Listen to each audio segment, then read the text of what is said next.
And we're back. Welcome back to A Celtic State of Mind. I'm Paul John Dykes, and today I'm joined by Lawrence Conley. It is Celtic versus Hearts. It's a league encounter. There were predictions at the beginning of the game, Lawrence, ranging from 4 to 6-0 Celtic. We are currently sitting at 1-0. What do you make of that first half performance? I'm not too sure we ever get out of first gear. Seem to be getting into their box at will, a bit wasteful. But, we're expecting a better second half. Hearts have got to be pretty tired, all the run about they had. Big Maurice Jens looks solid at the back again, doesn't he? Haven't troubled us too much, Hearts.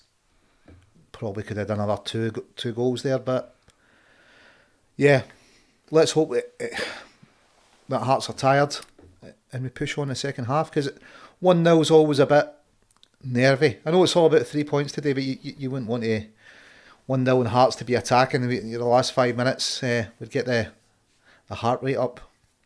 The heart rate indeed. Magnet67 comes on YouTube.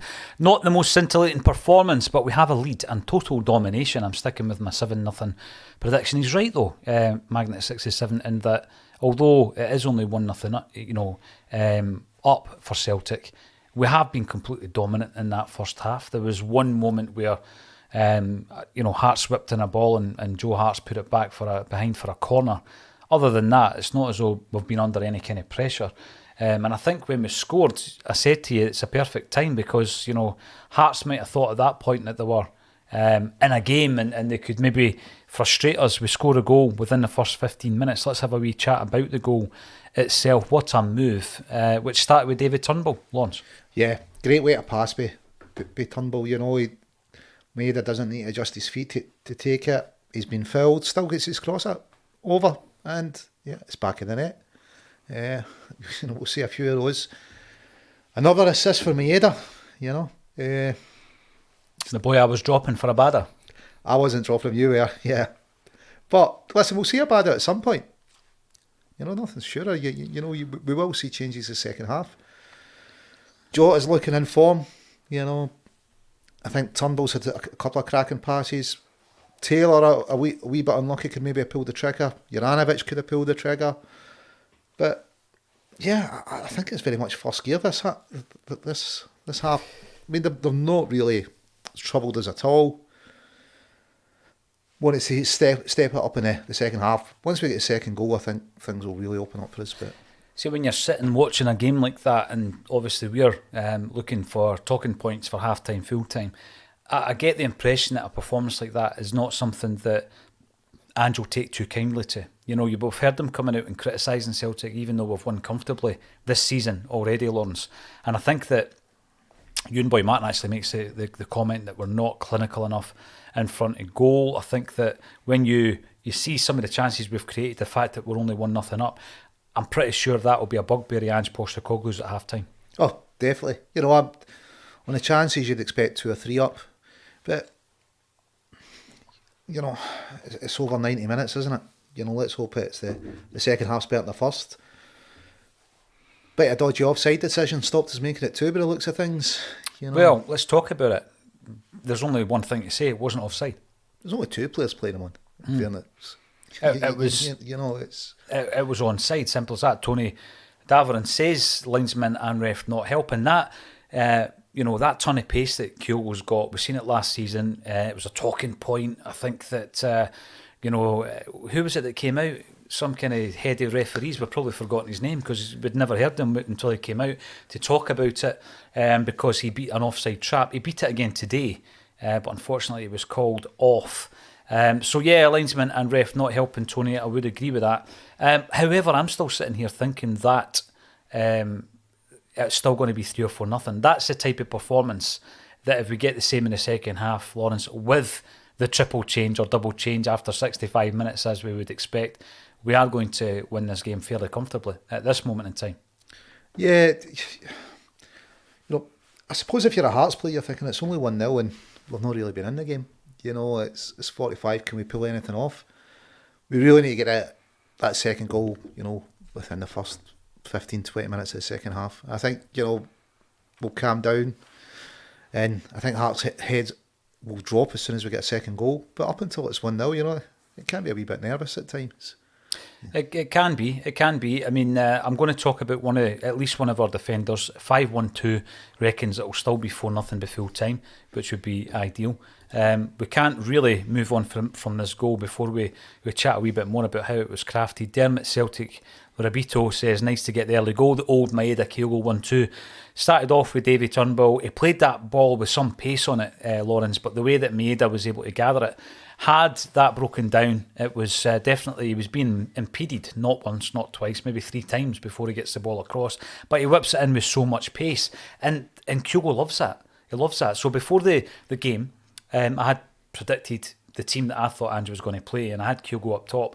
Quite a few of the commenters came in saying that Giakoumakis would be better suited against the Hearts side, who can be quite physical at times. But Kyogo shows what he can do there. And I said to you off camera, actually, I don't think yet Kyogo and O'Reilly have got started this season, like in top gear. I don't think so. Not yet. Yet, Kyogo is the man that's made the difference. I mean, for me, you don't drop him. You actually don't drop him. And I know what Giakoumakis brings in a physical sense, but Kyogo's no slouch when it comes to being up against a big physical defence either, is he? Maybe. I'm just thinking, Kyogo will tire out that defence more than Giakoumakis would. So by the time that Giakoumakis comes on, he's facing a tired defence that just can't, if he could handle his physicality at the start of the game, if he was to start when they're knackered after 60 minutes, and he's coming on, they're not able to handle it at all. But both of them are going to get minutes in a game. I don't know if it'd be seen as... It's not like the old days, you were dropped, there wasn't as many subs. So if you weren't starting, you weren't guaranteed to get on. We've got 5 subs. These boys are going to get minutes. And I suppose it's about when best to play them. It's like Maeda, when he turned that ball off Halliday, speedy him. It was... Halliday just didn't know he was there. So Hearts have got to be knackered by the time Abada comes on for him. It really is a squad game now, especially with the 5 subs. So if you start one, the other one's coming on. But Kyogo or Giakoumakis, they both give the defence something to think about, don't they? They don't give them peace. No, they don't. And when we're talking about before the game, Juranovic and the interest that there has been and continues to be in him from various clubs. And then, the news last week that there is also interest in Giakoumakis. And what do you think about that? Because, I mean, when we signed Giakoumakis, he was a top goal scorer in a very competitive league with a very poor side. And when you looked at that goal scoring record, it was his best season of his career.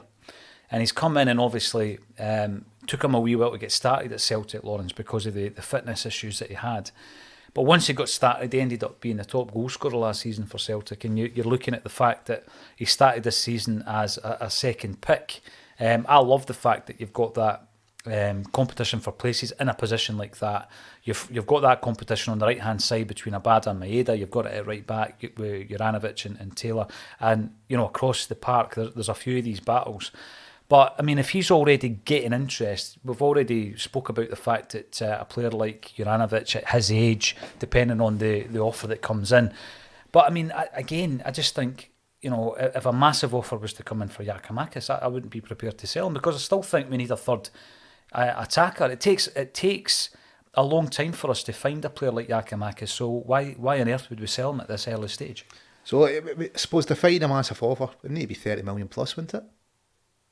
We've got Champions League group stages. We're looking to qualify from that group. He would be a big part of that.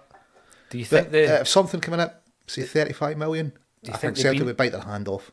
Those in charge at Celtic, do you think that is the way they look at it, or do they look at it and say, listen, we signed this boy for £2.5 million, and if we get a 15 million, a 12 million bid, they would consider it? Well, they need to sit down with the manager and the scouting team and going, right, because Celtic's a selling club, we know that. So we've got to constantly be scouting players and saying, right, if he's going to leave for whatever it is, I don't think 15 million would be enough to do business for a new striker to come in and settle in time. At 2.5 million, you're not going to find too many. So whatever the amount is, you need to say to the manager, if the player's heard about it, is he unhappy? Is he happy to stay at Celtic? Because if a player's unhappy, it's kind of hard to keep them these days. Who do we have? Who are we scouting that can step in? What's the options there? And I would say, 30, 35 million, Celtic would definitely sell. But what could Ange do with that kind of money? How much it would be given to Ange? He could build a couple of football teams with that kind of money. When you look at his record so far, Lawrence, at Stockroom Tim, I don't know if you're working in a stockroom. Our studio looks like a stockroom at the moment. Jens is cool as a cucumber under pressure. There's a lot of comments coming in relation to today's performance by Maurice Jens. There was a moment where it looked as though once, twice or even 3 times he was going to lose the ball, but he just kept dribbling it, and he was as cool as a cucumber, and he found his out ball, Lawrence. And quite a few times it's been a pass from Jens to Jota, and before you know it, it's defence to attack. I've been really impressed with him. And you look at the way that last season we brought in Cameron Carter-Vickers as a loanee, and we get a look at him for a year, and we're all desperate to sign him. And it looks as though we've done it again with Jens. I mean, this guy, for me, is going to be hard to dislodge. If you're Carl Starfelt, you're thinking, what can I do to get in this team? Listen, Starfelt, cracking season last season. Playing out of position, he's a right-hand-sided centre-half. Jens looks more natural at left-hand side centre-half. Ange's on record saying, I don't like to tinker too much with the defence. You know, I like that area of the park to be settled. So, yeah, I think it's going to take an injury or a horrendous run of, mistake for Starfelt to get a look in. Yeah, they look solid. Yeah, Jens and Cameron Carter-Vickers. So his distribution's great. He does seem to move the ball quicker than Starfelt. Starfelt always seems to have to adjust his body or his feet before moving it on. Yeah, he just seems to move it quicker and it gets us up the park quicker. So, yeah, it looks as if we found a good player. A guy that he was with Peter Grant at Fulham early in his career. It didn't work out for him last season where he was. There were big things thought for him. For whatever reason, it didn't work out. He's came to Celtic Park and he's had some start to his career. He has. And that's the thing, though. Had it worked out for him last season, he wouldn't be in a Celtic jersey. So we're looking at players that, someone like Carter-Vickers, who had a kind of nomadic career when he was at Spurs. We were his 8th loan deal. We're looking for players like that. Jota, who at one point was one of the biggest prospects in European football, hadn't really happened for him at his parent club. So, we're looking for the opportunities, Lawrence, for these guys who we can rejuvenate.